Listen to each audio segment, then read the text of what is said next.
Tignan mo ito, Lodi. Ayan, oh. Pandarin ko siya.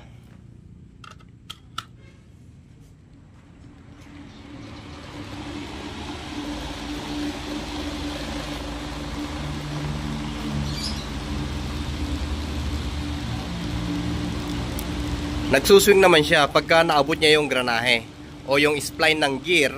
Pag naabot niya ay nagsuswing. Pero kung itutulak natin to ng konti, hahawiin natin. Ayan, oh. Ayan. Tuloy-tuloy yung kanyang pag-ikot. Ayan.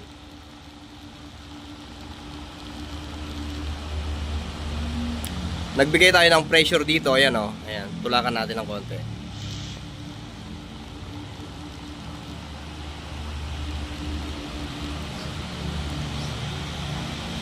Continuously yung kanyang pag-swing. Ayan, nung binitawan natin, hindi na siya nag-swing. Kasi nga, Lods, ito yun, oh. Yung butas ng plastic, ito, ay lumuluwag. Tapos ito, yung hinihila-hila natin para kung gusto natin ng steady at kung gusto natin ng magsuswing, ayan, ay mayroon ng groove yung kanyang plastic. Ayan, oh. Ayan, naguhitan na siya, lumalim na. Ayan.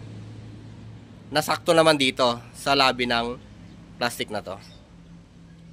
Pwedeng gawa ng solusyon yan. Pwede mong weldingin ng plastic dito. Ayan. Tsaka mulihain para ma-build upan natin tong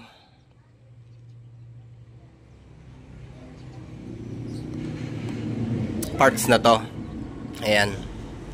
May mga nabibili naman, Lods, na pyesa niyan. Pero kung minsan, hirap tayong makahanap ng kapareha niya kasi nga iba-iba, maraming ventilador na ngayon na lumalabas na iba-iba na. Pero ang pagkakaalam ko, pagka yung kanyang model ay yun ang nahanap mo sa online man yan o kaya sa bilihan ng mga spare parts ng electric pan, ay ibibigay nila. Pero ito kasi, Lodi, nagsubok ako at nakakuha din ako ng parts niya via online, pero hindi nag-fit, hindi siya pumasok. Iba yung kanyang granahe. Ayan. Tapos sabi ng client, importante daw sa kanya yung nagsuswing. Ayan, yung gumagalaw-galaw to. Kahit hindi na mag-i-steady. Sakto naman, may nahanap tayo dito na replacement. O ibig kong sabihin, pang dagdag sa kanyang pyesa. Ayan, oh, nakahanap tayo ng ferrite ring. Ayan, itong ferrite ring nito ay maraming nakikita ito sa mga pyesa ng mga appliances, sa loob ng board. May mga ferrite ring na ganito. Ayan. Parang ito yung open siya na i-magnetize para maging magnet. Ayan. Pero hindi siya naka-magnetize kaya walang magnet to. Ayan.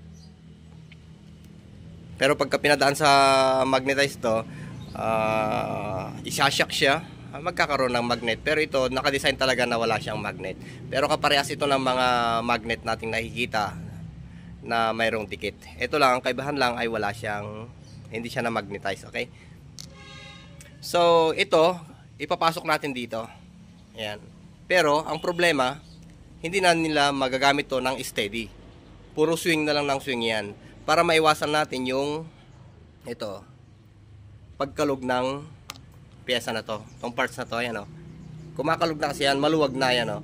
Kaya pagka nagsuswing siya ng walang pressure na tinulakan dito, ibig sabihin tuloy-tuloy yung swing niya. Pero pagka binitawan natin ay kumakabyos na siya kasi nga lumalayo na yung spline o yung granahe doon mismo sa tinatamaan niya. Ngayon babaklasin natin to.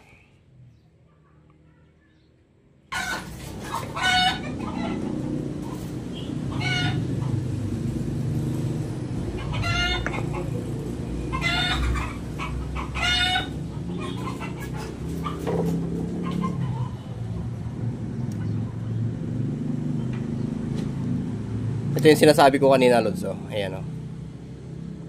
Itong granahe na to ay medyo may tama na rin pero magagamit pa. Okay pa siya. Dito siya nakatama. Ayan. Pagka umikot yung axle, may groove din naman yan, may spline din naman yan. Siya yung tumatama dito. Ayan, oh. Pag umikot yung axle na yan, iikot yung gear na yon, at siya naman yung magpapaikot dito, na connected naman dito sa may leg niya para mag-swing. Yan yung mechanism niyan. Kaya ngayon, ang gagawin natin, ipapakita ko sa inyo, at sabi naman ni client, ay di baling hindi na may steady, basta importante umiikot-ikot. Siya nga pala nakakuha ko ng parts nito, pero hindi sapat. Hindi siya lumapat, ibig sabihin. Itong gear mismo na to, ang hindi lumapat. Yung buo na to, nakakuha ako, pero hindi ko rin nagamit. Kaya gagawan ko siya ng paraan ngayon. Okay? Ngayon ang gagawin natin, ayan o. Tatanggalin natin to. Ayan. Yung buong butas na yan, ay dyan natin ipapasok yung ferrite ring. Ito siya, Lodi, oh, yung ferrite ring. Ayan. Kung mapapansin nyo dito, ay saktong-sakto siya. Ayan o. Nakachamba tayo. Kaya kung minsan sa magandong technical tsambahan lang din eh. Ayan o. Oh, saktong-sakto. Hindi siya nalalaglag. Oh. Ngayon, yung ferrite ring na to, siya na ngayon yung mag-hold dito. Ayan. Para hindi siya kakalog-kalog. Ayan o. Subukan natin itornilyo yan. Ngayon,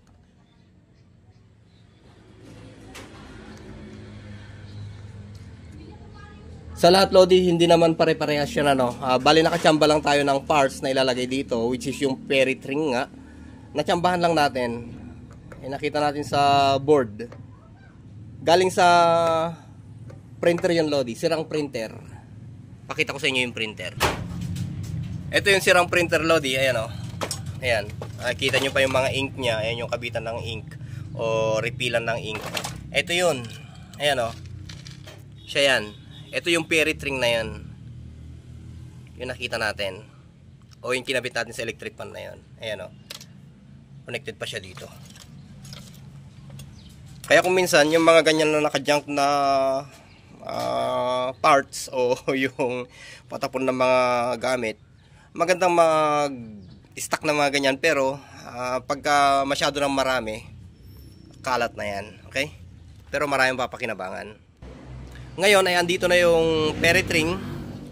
Nakalagay na dito, tinurilyo natin. Papaanda rin. Ayan siya. Ngayon. Pero hindi na siya may steady. Hindi mo na mahahatak yan kasi nga nakalak na yung ferrite ring dito. Ayan. Hindi nahihinto yan. Ayan o. Oh. Ayan. Pinigil kasi natin kaya lumagatok na ganon. Ayan o. Spring yung lumagotok, spring tsaka bulitas. May spring kasi tsaka bulitas yung nandito Hindi na natin inalis yon kasi nga pagka naitulak natin yon, tatalsik yung bulitas na dalawa tsaka yung spring. Ayan o.